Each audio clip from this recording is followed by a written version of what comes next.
In this lecture, we're going to discuss linear and exponential models. We'll look at them through the lens of tables. We're going to identify characteristics from equations and from word problems, and then we're going to use models for predictions. So in this first example, we want to look at this table and ask, is this linear or is it exponential? And we have X, our time in years, and Y, our odometer. So this is going to be more of how much are you driving your car every year? And to start at 0 years, we had 10 miles. But over the course of the first year, we increased by 1 year, and we increased our mileage by 10,000. In the next year, we increased by 1 year, and we again increased our mileage by 10,000. And for every year we increase, we're increasing our mileage by 10,000. And so this constant addition for every unit increase in our independent variable X is the very definition of linear growth. So this is a linear model.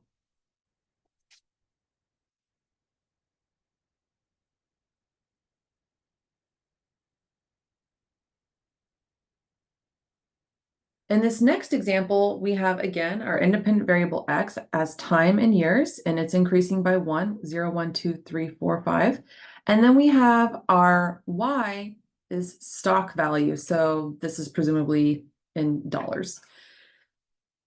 So in our first year, our stock is valued at 100.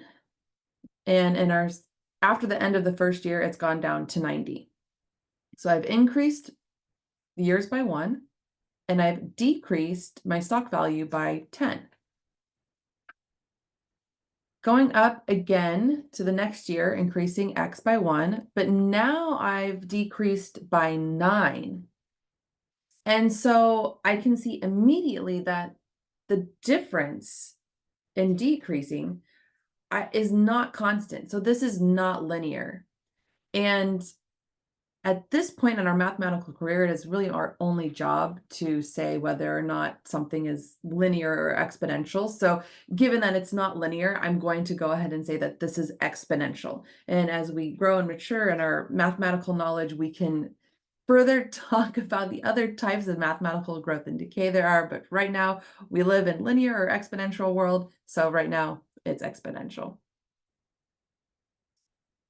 And in fact, we can see that it is decay by 10%, or you could think of it as 90% of its original value year after year.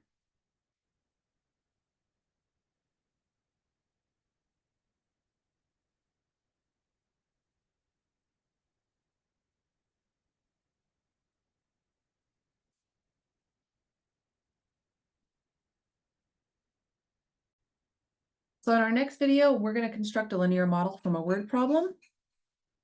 Stay tuned.